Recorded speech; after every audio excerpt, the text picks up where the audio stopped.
Hey guys, welcome to my YouTube channel, or welcome back if you've been here before. My name's Liz and this is Let's Get Lizical, where we do everything card making. And today we are going to be doing a cute card that features both of my cats. I'll be using Simon Says Stamps Ton of Hearts stamp set. It has a bunch of hearts in both solids and outline in varying sizes, as well as Hello Bluebirds 9 Live stamp set, which is one of the most adorable cat sets I have ever seen.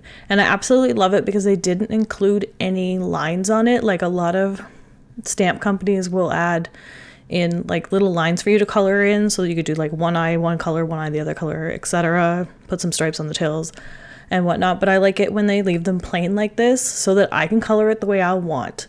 I actually did a lot of stamp surgery on my MFT ones that I had, and I tried to cut out those lines as much as possible just because it's too much of a pain to try to go in there and change those lines yourself with like stamping and then taking the ink off.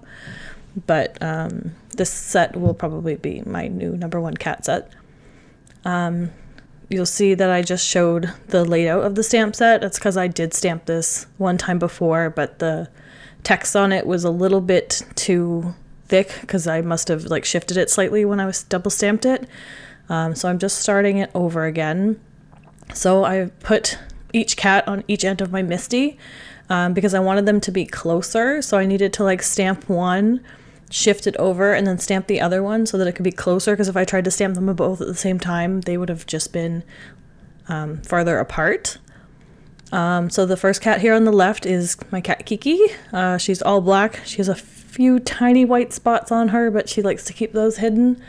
But she's an absolute sweetheart. She's actually like probably half of Ash's size, but she looks bigger in here, but we won't complain about that. Ash is the chunky cat on the right, who I will color like a tabby because he's a great tabby. But his coloring's very interesting. He has like this warm gray like base to him, but like his stripes are a cool gray, so I tried to reflect that when I colored him. And like I said, Kiki is like all black, so I just used my darker cool gray Copics for that in I think 7 and 5 or 7 and 9.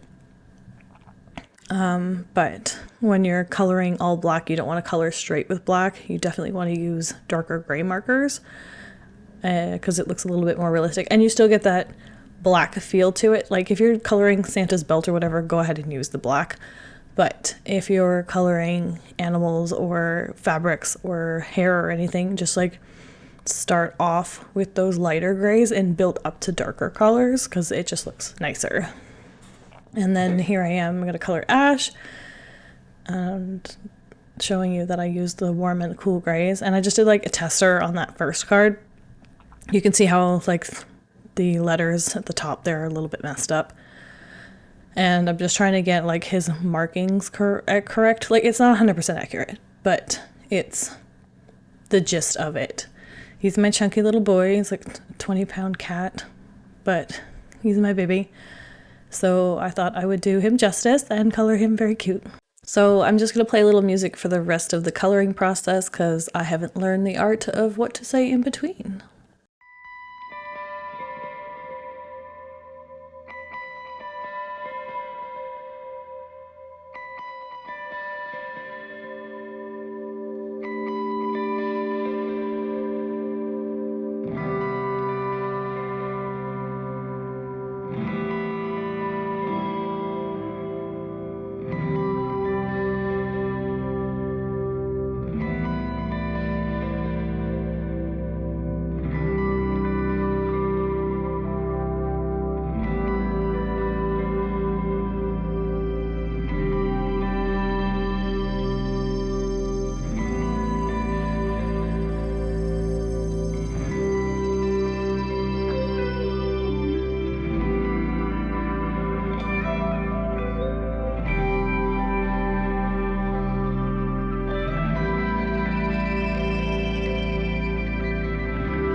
So the coloring's all done. We're going to get back to stamping. As always, I am re-stamping the images, especially for Kiki, because I did color her black and you kind of like miss out on the lines. So I kind of showed you like a close-up there of what it looks like before, and I will show you an after once I'm done.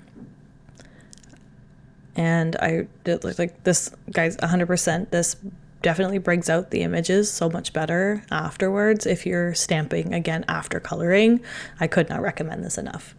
And if you haven't noticed, I've been using my Hero Arts scrubber. I just got this recently in one of my hauls, and I actually forgot to show it in the video, but this stamp scrubber is definitely a game changer for me. I usually stamp my images and then I clean them with water and like a microfiber cloth, but sometimes it doesn't get into those nooks and crannies. So I really love this scrubber. It's just like a little bristly brush. You can take it off. It's velcroed onto the block and you can wash it in the sink and just like with a little bit of soap. And it definitely like gets all the ink off of the stamps. I just, again, spray them with water, scrub it with the brush, and then I'll use a microfiber cloth to dry them off before I put them back in with the set. But right now I'm just stamping the heart and the sentiment. I use the Wild Rose from Lawn Fun for the heart, and I'll use the black licorice ink for the sentiment.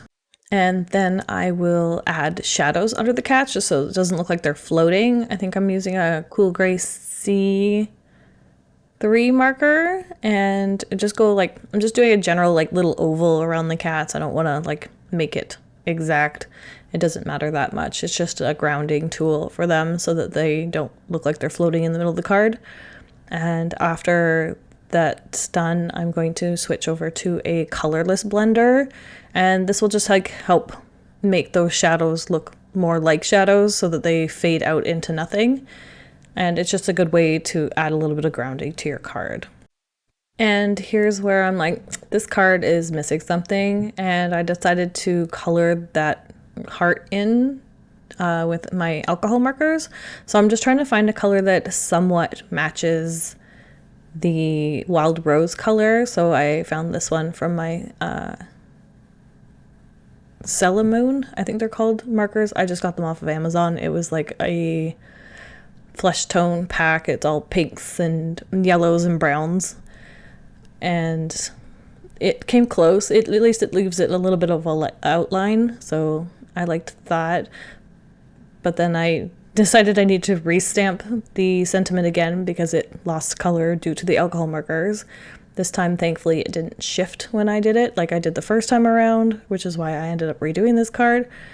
But I also decided to use that Wild Rose just a little bit around the edges of the card. This just gave it that little bit of extra color that the card needed, and it also helped fill in some of that white space. There was like quite a bit of open space on this card, which is fine. Like, I absolutely love simple cards with a lot of white space. I'm all about that. But like for this card, I needed a little bit more color. So I'm just going around the edges very lightly with the Wild Rose. And then I'm going to figure out which color matte I'm using. Originally, I was thinking I would use a black, but then I ended up using a red instead, which looked much nicer, and it helped keep the card bright without it being too monotone. The reason I wanted to use the black was kind of similar to the video last week where I was doing mostly achromatic color schemes and then adding that punch of red, which I was still kind of able to do because my cats are black and gray, but so we still get that pop of red, but I just figured adding it to the red card base was a better idea. So I'm going to add this panel to the front of the card because I grabbed the wrong one, and then I'm going to add a plain white one for the inside of the card, and then the card will be done. So thanks again for joining me for today, guys. I appreciate it. If you like this video, please give it a thumbs up, comment down below, and let me know your thoughts on the card. And please subscribe if you haven't already subscribed, and hit that notification bell so you don't miss any future content. And I will see you guys again next time. Bye.